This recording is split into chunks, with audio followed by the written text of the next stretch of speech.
মা মা তুমি এখনই এখানে কি করছো? ওখানে বড় কাণ্ড হয়ে গেল। কেন আবার কি হলো? কি হলো মানে? আমাদের সর্বনাশ হতে চললো। তুমি আবিরের গলা পাওনি? হ্যাঁ একবার পেয়েছি তো। পেয়েছো? তারপরেও তুমি এখানে? মা শিগগিরই চলো। এই তুমি চুপ করো তো। তিলকে তাল করা তোমার অভ্যেস আছে। একটু আগেই তোমার বাবা বলে গেল সবকিছু মিটে গেছে, তুমি আর উটকো ঝামেলা বাড়িও না। মা মা মা দাঁড়িয়ে যাও। মা উটকো ঝামেলা কিন্তু আমি পাকাচ্ছি না, পাকাচ্ছে ওই আবির আর ঝুমুর মিলে। ওরা একজন লোককে বাড়িতে নিয়ে এসেছে, একজন উকিল আর আরেকজন লোক। সে নাকি ঝুমুরের গল্প বলবে। ঝুমুরের গল্প বলবে মানে? হ্যাঁ মা সেটাই তো বলছি। আমি কিছু বুঝতে পারছি না, আমার মাথা কাজ করছে না, প্রচন্ড টেনশন হচ্ছে। মা মা বাবার মুখ চোখ দেখে কিন্তু একদম সুবিধের মনে হচ্ছে না। বাবাকে মনে হচ্ছে প্রচন্ড টেনশনে আছে, মুখ চোখ কেমন একটা করছে। মনে হচ্ছে আবির এমন কোনো প্রমাণ জোগাড় করতে পেরেছে যার জন্য কিন্তু বাবা ফেঁসে যেতে পারে। তুমি কি বলছো রনিতা? হ্যাঁ মা আমি সত্যি বলছি। মা শিগগিরই এসো, আর দেরি করো না। তোমার বাবা ফাঁসবে তো বটেই, অন্যায় তো করেছে, দলিল তো ওই চুরি করেছিল, আর ও ফাঁসলে আমিও ফাঁসবো। মা চুপ করে দাঁড়িয়ে রইলে কেন? চলো।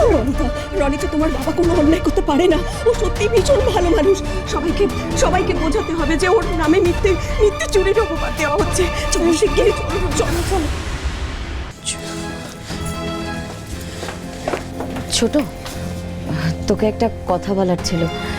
আসলে কাল সারা রাত না দুটো চোখের পাতা এক করতে পারিনি, একটা খাবারের টুকরো মুখে তুলতে পারিনি। খালি মনে হচ্ছিল এই সংসার ভাঙার কথা, এই বাড়ি ভাঙার কথা তোরা ভাবলি কি করে, তাই খুব কষ্ট পেয়েছিলাম।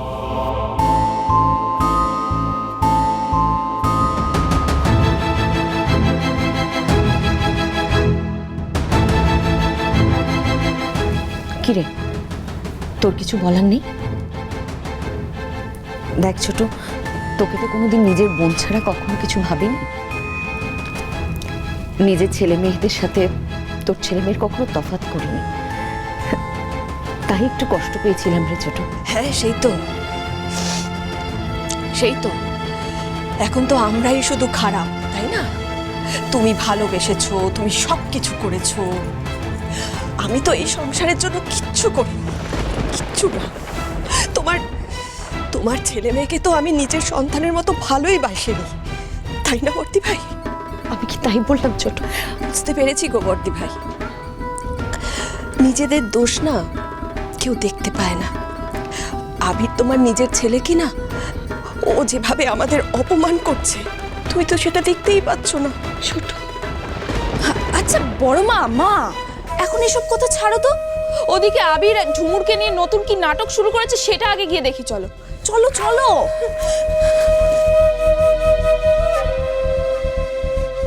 কি হলো বড় মা, দাঁড়িয়ে গেলে কেন? চলো।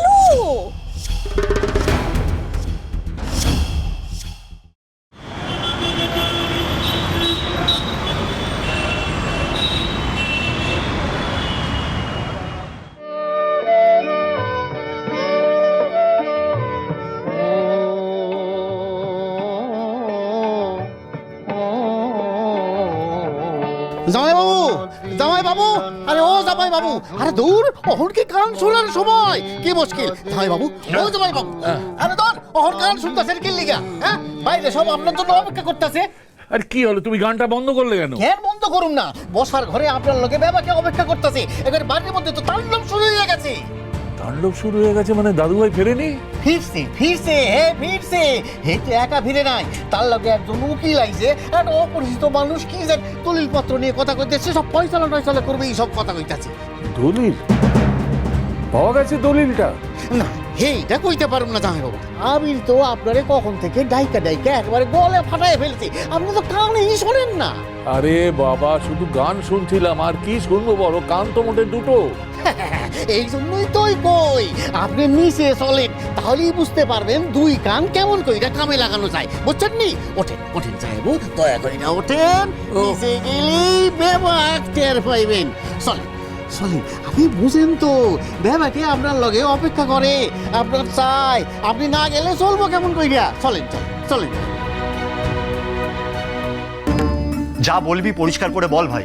সারা বাড়ির মধ্যে এমন একটা পরিবেশ হয়ে রয়েছে, সব সময় সাফোকেটিং লাগছে। আর প্লিজ, আমি তোকে কিছু বলি না তার মানে এই নয় যে আমি কিছু লক্ষ্য করি না। ডোন্ট থিঙ্ক লাইক দ্যাট আবির। শোনো না, এই পরিস্থিতির মধ্যে তুমি আর রাগারাগি করো না না প্লিজ, আমাকে আজকে আটকিও না, আটকিও না তোমার লিগা। আমি তো এতদিন কিচ্ছু বলিনি। এই বাড়িতে আজ পর্যন্ত যা যা হয়েছে আবিরের কথা মেনেই হয়েছে। হয়েছে তো? কেন হয়েছে? কারণ আমরা আবিরকে ভাবতাম একজন বিচক্ষণ মানুষ, যে কিনা যা সিদ্ধান্ত নেবে এই বাড়ির প্রত্যেকের ভালোর জন্য নেবে। আমাদের সেই বিশ্বাস, আমাদের সেই ভরসা একেবারে বানের জলে ভাসিয়ে দিলি, জাস্ট লাইক দ্যাট। ওনার কোনো দোষ নেই, ওনাকে এভাবে বলবেন না। প্লিজ তুমি এর মাঝখানে কথা বলো না ঝুমুর, রিকোয়েস্ট তোমাকে। এখন তো অ্যাটলিস্ট বোঝ, এই বাড়িতে যা ভুলভাল হচ্ছে সেটা তোর ভুলের জন্য হচ্ছে। কাকুমণিকে দেখেছিস? একবার দেখ, তাকিয়ে দেখ, মুখের অবস্থাটা দেখ। টেনশনে ভয় একেবারে ফ্যাকাশে হয়ে গেছে। যেই মানুষটা এই সংসারের সাথে ওতপ্রোতভাবে জড়িত, সেই মানুষটা হঠাৎ করে সংসার থেকে আলাদা হতে চাইছে। Do you realize that? কেন? কতটা আঘাত পেলে এরকম একটা মানুষ করতে পারে, তোর কোনো আইডিয়া আছে? যাক, কেউ তো অন্তত এই বাড়িতে এই মানুষটার কষ্ট বুঝলো। তুই জানিস সূর্য, এই মানুষটা রাতের পর রাত ঘুমোতে পারছে না রে। আমি সহ্য করতে পারছি না, এই মানুষটার কষ্ট আমি আর দেখতে পারছি না। তবুও নিজের বুকে পাথর রেখে সে আমায় বলেছে, চলো আমরা আলাদা হয়ে যাই, যেভাবেই হোক না কেন শাক ভাত খেয়ে হলেও আমরা নিজের মতন করে বাঁচবো, নিজের মতন করে থাকবো। তুই বারবার এই কথা কেন বলছিস ছোট? আমরা কি কেউ তোকে আলাদা হয়ে যেতে বলেছি? বলতো, আমাদের তো মাথাতেও আসেনি এই কথা।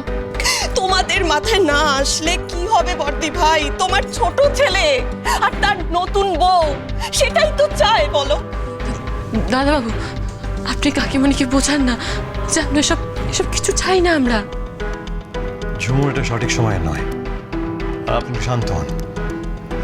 আমার মনে হয় কাকিমণি না বুঝে কথা বলছে, বা একটু পরে সব বুঝে যাবে যে কোনটা ঠিক কোনটা ভুল, কোনটা সত্যি আর কোনটা মিথ্যে। দেখেছো বর্দি ভাই, দেখেছো তোমার ছেলে এইভাবে আমাদের অপমান করে যাচ্ছে, বাইরের লোকজনদের সামনে আমাদের এইভাবে অপমান করছে। ও যা শুরু করেছে বর্দি ভাই, তাতে করে তো মনে হচ্ছে একসঙ্গে আর থাকা যাবে না, এই চিন্তাটাই করা যাবে না। আবির, বাড়াবাড়ি করে ফেলছিস কিন্তু। এরপরে কিন্তু বড়দের হায় লাগবে। নিজের জীবনটা তো ছাড়কার করে ফেলেছিস, আর কত ছাড়কার করতে চাস বলতো? সত্যি সন্ধান খুঁজতে গেলে এটুকু ক্ষয়ক্ষতি তো সহ্য করতেই হয় মা, তাই না কাকুমণি? আবির,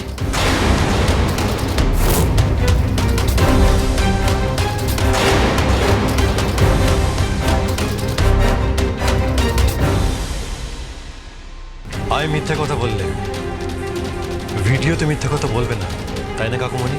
কিসের ভিডিও? এক সেকেন্ড।